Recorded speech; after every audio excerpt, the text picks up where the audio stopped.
నేను వేదికకి ఆహ్వానిస్తున్నాను. వచ్చే ముందు వారి చిత్రపటానికి కొన్ని కోరికలు సమర్పించాలని కోరుకుంటున్నాను.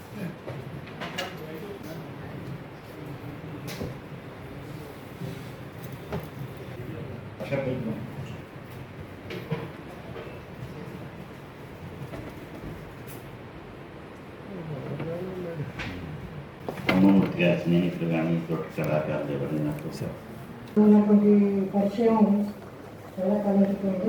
1988లో దూరదర్శన్ సీరియల్స్ పనిచేసేటప్పుడు నేను దూరదర్శన్లో మర్యాద రమణ సీరియల్ మంచి మిత్రులు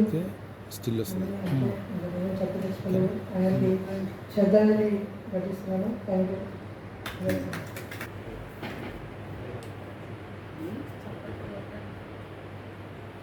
అందరికీ నమస్కారం.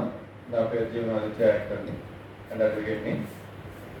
సో రామలక్ష్మణమూర్తి గారితో నా పరిచయం చాలా చిన్నదే కానీ చాలా గాఢమైనది. ఎప్పుడు కలిసినా కానీ జీవనాదిత్య గారు అని చాలా ప్రేమ కల్పించేవారు. చిన్నవాడిని చెప్పేసి సింగులర్గా నువ్వు అని కూడా అన్నారు. ఎప్పుడు కలిసినా కానీ చాలా ఆప్యాయంగా పలకరించేవారు, మాట్లాడేవారు. మేము ఎస్బీబీసీ కోసం కొన్ని సీరియల్స్లో కూడా మైథాలజికల్ క్యారెక్టర్స్ కలిసి చేశాము. తర్వాత ఇక్కడ థియేటర్లో కూడా ఇక్కడ కలిసాము. ఇక్కడ పద్యాలను పఠించారు, చూశాను. వీడియోస్ అని అవైలబుల్ వెయిట్ చేసి పెట్టేసాను, నాకు స్టాక్ దొరకలేదు. సో వారు వాట్సాప్లో ఇట్లా చాలా మీ అక్కడ వెళ్ళారు జరిగిందని చాలా షాక్ అయిన అనమాట. అన్ఎక్స్పెక్టెడ్గా జరిగింది. సరే ఎలా ఉన్నాయేమో, సరే వారి ఆత్మ శాంతించాలని వారు 100% ఆర్టిస్ట్గా ఆయన దేవాలయాల్లో పనిచేసి దేవుడికి ప్రత్యక్షంగా సేవ చేసే అదృష్టం కలిగింది. సో అందువరకు ధన్యులు. వారి ఆత్మ శాంతించాలని నేను గౌరవం కోరుతున్నాను. నమస్కారం అండి. నాన్నగారు ఎన్నో సీరియల్స్ కానీ ఒకటే కాదు, అసిస్టెంట్ కమిషనర్గా ఎండోమెంట్స్ డిపార్ట్మెంట్ రిటైర్ అయిన నాన్నగారు దగ్గర 40 ఏళ్ళు నాన్నగారు ఇంట్లో సర్వీస్ చేశారు. ఏ గుళ్ళో అయినా కానీ ఇప్పటికీ నాన్నగారికి చెప్తే మీకు ఆయన చరిత్ర మొత్తం చెప్తారు. అంటే ఎన్నో ఆటంకాల గుళ్ళల్లో ఎన్నో కబ్జాలు నాన్నగారే స్టేట్ చేశారు. అంటే ఇక్కడనే కాదు, అసిస్టెంట్ కమిషనర్గా నల్గొండ, మళ్ళీ ఖమ్మం డిస్ట్రిక్ట్, మళ్ళీ రంగారెడ్డి, హైదరాబాద్ ఇవన్నీ చేశారు. అంటే గుళ్ళనే కాకుండా గుళ్ళో మీరు ఏ టెంపుల్ చూసుకున్నా కూడా మార్నింగ్ 4 గంటలు లేచి మళ్ళీ దాన్ని ఎలా డెవలప్మెంట్ చేయాలని ఎక్కువ ఆలోచించేవారు. సినీ రంగంలోకి వస్తే కూడా మీ అందరికీ తెలుసు నాన్నగారు ఎంత మంచి యాక్టర్ అనేది మీరు ఇలా చూశారు. మొన్న 2వ తారీఖు నాడు నాన్నగారు ఇలా కాలేజ్ చేయడం జరిగింది. ఎంతోమంది చెప్పారు చాలా మ్యాథ్స్ డేంజర్ ఉంది వద్దని, కానీ నాన్నగారు అన్న డ్రీమ్ అది వెళ్ళాలని చెప్పి వెళ్ళారు. నాన్నగారు అమ్మ ఇంకా వేరే ట్రూప్తో వెళ్ళారు. దర్శనం అయిపోయింది. 2వ తారీఖు పొద్దున్న దర్శనంకి వెళ్ళారు. దర్శనం చేసుకుని రిటర్న్ వస్తున్నప్పుడు సాయంత్రం 5 కొండ మధ్యలోనే ఇలా అవ్వడం జరిగింది. దాని తర్వాత మళ్ళీ తీసుకొచ్చి మళ్ళీ మేము అక్కడ నుంచి రుద్రప్రయాగ వెళ్ళి అక్కడ నుంచి బాడీ తీసుకోవడం జరిగింది. తీసుకొచ్చి 1 డే ఫ్లైట్లో తీసుకొచ్చి దాని తర్వాత ఇంకా 4th నాడు ఒక అంత్యక్రియలు చేయడం జరిగింది. ఇంకా చెప్పాలంటే మాటలు రావట్లేదండి. నమస్తే అండి, నా పేరు అశోక్ రెడ్డి. నేను కూడా యాక్ట్ చేస్తుంటాను. రామనాథమూర్తి గారితో కలిసి ఈ టీవీలో లాఫింగ్ క్లబ్ అని చాలా ఎపిసోడ్ చేశాను నేను. సో ఆయనతో అనుబంధం చాలా గొప్పది. ఒక చిన్న పాట రూపంలో తెలియజేస్తాను. యాడా ఉన్నాడో నవ్వుల రమణన్న, ఎట్టాగున్నాడో మాటల రమణన్న, యాడా ఉన్నాడో నవ్వుల రమణన్న, ఎట్టా ఉన్నాడో మాటల రమణన్న. రచయితను కాదు, యాక్టర్ని కాదు, ఒక సోషల్ వర్కర్ని. సినిమాల్లో ఆయన గారిని వేషాలన్నీ కూడా చూసేదాన్ని నేను. సినిమాల్లో బాగా యాక్ట్ చేసేవారు. ఈ మధ్య కాలంలో గత రెండు నెలల క్రితం అనుకుంటాను ఇక్కడే విజ్ఞాన కేంద్రంలో మన సుబ్రాయ శర్మ గారు, రమణమూర్తి గారు వీళ్ళందరూ కలిసి కొత్త మలుపు అని ఒక నాటకం వేశారు. ఆ నాటకంలో ఆయన ప్రత్యక్షంగా చూడడం జరిగింది. ఆ నాటకానికి జ్యోతి ప్రజ్వలన చేయడం కూడా నేను మహాభాగ్యంగా స్వీకరిస్తున్నాను. నాకు చాలా సంతోషం అనిపించింది. అసలు ఆయన నాటకాల్లో బామ్మగారి వేషం చూసి అసలు యాక్చువల్గా బ్రాహ్మిన్స్లో ఉన్న బామ్మగారు ఇలానే ఉంటారా అన్నట్టు చూపించారు ఆయన నాటకంలో. మరుపురానిగా చాలా చక్కగా నటించారు. ఆయన్ని యాక్చువల్గా చూడడం నాకు అదే first time and last time.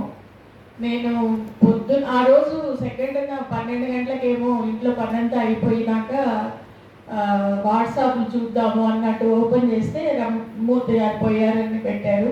నేను వెంటనే బీడీఎల్ గారికి ఫోన్ చేశాను. ఏంటంటే మొన్న బాగున్నారు కదా 2 నెలల క్రితం ఇట్లా అయింది సడన్గా అంటే, ఇట్లా చారుధామ యాత్రకి వెళ్ళి అక్కడ అయ్యో ఈ ఏజ్లో ఆయన వెళ్ళడం ఏంటండి వద్దని చెప్పకపోయారా అంటే, చెప్పారు కానీ ఆయన వెళ్ళారంట మేడం, ఇట్లా అయిపోయింది అని చెప్పారు. ఆయన ఆత్మకు శాంతి జరగాలని వాళ్ళ కుటుంబానికి మా ప్రగాఢ సంతాపం తెలియజేస్తూ నాకు ఈ అవకాశం ఇచ్చినందుకు మీ అందరికీ ధన్యవాదాలు. ఆశరథి థియేటర్ ఒక కుటుంబ సభ్యుడిని మనం కోల్పోయాం.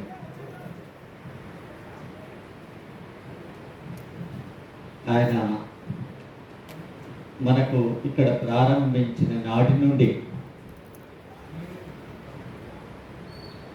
అది నాటకమే కావచ్చు, షార్ట్ ఫిల్మే కావచ్చు, తర్వాత మామూలుగా ప్రేక్షకుడిగా కావచ్చు, ప్రేక్షకుడిలో కూడా ఉత్తమ ప్రేక్షకుడిగా నూతన తరాన్ని ప్రోత్సహించేవారుగా ఆయన నిజంగా ఏ పాత్ర అయినా ఒక ఒరిగిపోయే తత్వం.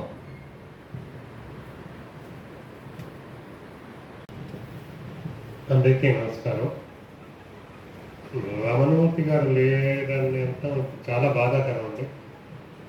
రమణమూర్తి గారికి నాకు పరిచయం నియర్లీ 47 ఇయర్స్ పరిచయం అండి. మేము క్లాస్మేట్స్. జూనియర్ కాలేజ్లో రమణమూర్తి, నేను, ఇంకో ఫ్రెండ్ ఉన్నాడు, ముగ్గురే కాంటాక్ట్లో ఉన్నాం, రవికుమార్ అని. రవికుమార్ చనిపోయిన రోజు నెక్స్ట్ డే యూరోప్ వెళ్ళాడు, లేకుంటే వచ్చేవాడు. ఇద్దరం కలిసి ఇంటికి వెళ్దాం అనుకున్నాం, అవ్వలేదు. రమణమూర్తి గారితో అశోక్ గారు చెప్పినట్టు ఫకీర్ రాజుకు నేను వర్క్ చేశాను. సో రమణమూర్తి గారితో ఫకీర్ రాజుకు వర్క్ చేశాను, తర్వాత కొన్ని వర్క్ చేశాను. చాలా మంచి ఆర్టిస్ట్ అందరు చెప్పినట్లు. ఈ మధ్య మేము చేసిన డాక్టర్ ఏఎస్ రావు గారి టెలిఫిల్మ్లో కూడా ఏంటి గురు నాకేం లేదు అందులో క్యారెక్టర్ అని అడిగారండి. అది కొంచెం బాధిస్తుంది నన్ను. నేను అన్నాను నెక్స్ట్ ఏది చేసినా డెఫినెట్గా నువ్వు ఉంటావు గురు అని అన్నాను. నాకు అవ్వలేదు. బట్ ఎనీవేస్ భగవంతుడు వాళ్ళ ఫ్యామిలీకి అందరికీ మంచి ధైర్యాన్ని ప్రసాదించాలని కోరుకుంటూ సెలవు. వేదికను అలంకరించిన అతిపెద్ద మహారాజులందరికీ కూడా నమస్కారం తెలుపుకుంటూ, ఈరోజు ఇంత మంచి కార్యక్రమాన్ని గుర్తుపెట్టుకుని, ఇది మంచి కార్యక్రమం అన్నారు, చెడ్డ కార్యక్రమం చేయగానే ఒక శుభమైన కార్యక్రమం చేస్తున్నట్టుగా నేను భావిస్తున్నాను. వారిని మర్చిపోకుండా బీడీఎల్ సత్యనారాయణ గారు గుర్తుగా ఇంత సంస్మరణ సభ లాంటిది ఒక గుర్తుండిపోయేటటువంటి మనసులో ఉండిపోయే విధంగా ఆయన తీర్చి ఈరోజు ఈ కార్యక్రమం చేస్తున్నందుకు వారికి ధన్యవాదాలు తెలుపుకుంటూ, వారితో మా సంబంధం 30 ఏళ్ళు. ఆయనతో కలిసి నేను ఆనందోబ్రహ్మ ఒక 30 ఏళ్ల క్రితం చాలా చేయడం జరిగింది. అన్ఎక్స్పెక్టెడ్గా ఫేస్బుక్లో విషయం తెలిసిన తర్వాత చాలామందికి నేను తెలియపరచడం జరిగింది. అమెరికాలో ఉన్న ఆయన స్నేహితులకి వాళ్ళకి కొంతమంది నాకు ఉన్నారు తెలిసిన వాళ్ళు, అందరికీ కూడా అనౌన్స్మెంట్ ద్వారా కానీ ఫేస్బుక్ ద్వారా కానీ వాట్సాప్ ద్వారా కానీ అందరికీ తెలియపరచడం జరిగింది. ఇంత కార్యక్రమం దృష్టిలో పెట్టుకుని చాలా ముఖ్యమైన కార్యక్రమం ఇది. వారు ఎంతమందికి ఆప్తులో ఎంతమంది అభిమానులు ఉన్నారో నాకు తెలుసు. రమణమూర్తి గారు చేసినటువంటి ఏకైక అద్భుతమైన కార్యక్రమం ఆమె బామ్మ క్యారెక్టర్లో చాలా అద్భుతంగా నటించారు. దానికి నిట్ల శ్రీరామూర్తి గారు నా ఫ్రెండ్ దర్శకుడు. ఆ కార్యక్రమం ఆ మధ్య ఒక 3 ఏళ్ల క్రితం చూడడం జరిగింది. బిడిఎల్ సత్యనారాయణ గారు తలపెట్టినటువంటి ఇంత మంచి కార్యక్రమాల్లో నేను పాల్పంచుకున్నందుకు వారికి ధన్యవాదాలు తెలుపుకుంటూ సెలవు తీసుకుంటున్నాను. శ్రీ రమణమూర్తి గారితో నాకు దాదాపు 40 ఏళ్ల పైగా అనుభవం పరిచయం ఉంది. వారు మొదటగా దూరదర్శన్కి వచ్చి పాత్రల కోసం ప్రయత్నించే దశలో కొత్త జీవితం అని దూరదర్శన్ వాళ్ళు తలపెట్టిన ఒక నాటికకి యువకుడు కావాల్సి వస్తే తను అప్పుడే కాలేజ్ నుంచి వచ్చారు. నూనూగు మీసాలతో ఉన్నప్పుడు ఆ పాత్ర ఒక నిరుద్యోగ యువకుడు పల్లెటూరు నుంచి సిటీకి వచ్చి ఉద్యోగం కోసం చేసే ప్రయత్నాల్లో అతను సెటిల్ అవ్వడం అనేది కథాంశము. అప్పుడు అందరి నటుల కన్నా బాగా చిన్నగా ఉన్నాడు అనమాట రమణమూర్తి. అబ్బాయి అయితే స్టూడెంట్ లాగా ఉంటాడని పెట్టడం జరిగింది. అప్పటి నుంచి అనేక కార్యక్రమాలు ఇద్దరు కలిసి నటించడం, నేను జనరల్గా దూరదర్శన్ ప్రోగ్రామ్స్ నాటకాలు అవి ఆర్గనైజ్ చేయడం వల్ల ఈ కాస్టింగ్ చేసే అవకాశం నాకు ఉండడం, తనకి సూటబుల్ పాత్ర ఏదన్నా పాత్ర పోషణ కాదు రమణమూర్తి దగ్గర ఉన్నది స్నేహభావం, మర్యాద. అది చాలా ముఖ్యం. నటులు ఎవరైనా స్వతహాగా నటించవచ్చు, లేకపోతే నేర్చుకుని నటించవచ్చు, కానీ వ్యక్తిగా వ్యక్తిత్వంతో ఉండేది స్వతహాగా రావాలి. అందరితోనూ చాలా మర్యాదగా ఉండేవాడు. ఎండోమెంట్స్ డిపార్ట్మెంట్లో ఉండడం కారణంగా ఎన్నో దర్శనాలు మన వాళ్ళకి చేయించడము, అలాగే చాలామంది కళాకారులకి దేవాలయాల్లో ప్రోగ్రాంలు ఇప్పించడము, ఇలాంటి కార్యక్రమాలు చేసేవారు. ఇందాక రఘురామ్ గారు చెప్పినట్టు ఏఎస్ రావు గారి ఫిల్మ్లో వారికి అవకాశం ఇవ్వలేకపోయాము. ఎన్నోసార్లు అడిగాడు మిత్రమా మిత్రమా అని, కుదరలేదు. దానికి మాకు అసంతృప్తి అలాగే దహిస్తూ ఉంటుంది రమణమూర్తి గారు గుర్తున్నంతకాలం. మనము ఆర్టిస్టులకి ఆత్మీయులుగా మిగిలేది ఎవరయ్యా అంటే సంస్ఫురణ సభలకు వచ్చేవాళ్ళే. సన్మాన సభలకు చాలామంది వస్తారు. వాళ్ళు లైమ్ లైట్లో ఉన్నప్పుడు దండలేస్తారు, పాలాభిషేకాలు, ఆహా ఓహో అంటారు. కష్టకాలంలో ఉన్నప్పుడు, కాలం చేసినప్పుడు ఎవరైతే ఆర్టిస్టుల కోసం వస్తారో వారే నిజమైన ఆత్మీయులు. అలా వచ్చిన మీకు అందరికీ హృదయపూర్వక ధన్యవాదాలు తెలియచేసుకుంటూ, రమణమూర్తి గారి ఆత్మకి శాంతి కలగాలి. దాశరథి థియేటర్ గ్రూప్లో కాలం చేసిన మొదటి సభ్యుడు రమణమూర్తి గారు. చాలా బాధాకరమైన విషయం.